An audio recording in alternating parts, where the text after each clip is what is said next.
braši vīri. Viens ir vācu tautas miera valnieks, un otrs sporta fantuziastisks students, vārdā Frederiks un Thorsteins.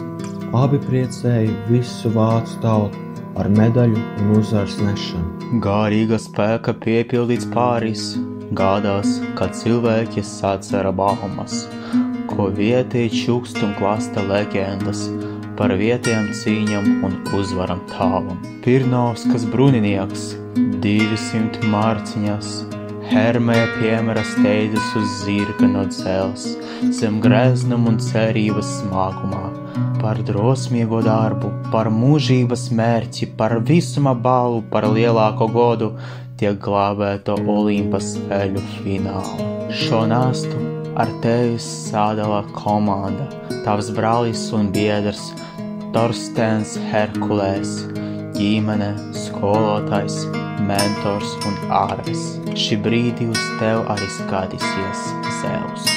Viens veda uz nākotni, kamēr otrs tam ceļu nostiprināja. Abi kopā strādāja kā brāļi kolosāli.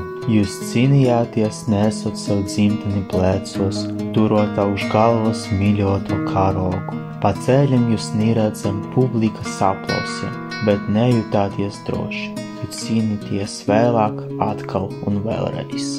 Abi kopā vairākas reizes bronzu, sudrabu un zeltu nes. Jau no ilgiem laikiem atpakaļ, kad jauni bija vēl. Tagad gaiša nākotne priekšā, bagātība un prieku pilna, jo tauta visu laidīs iekšā par neizmirstamiem sasniegumiem.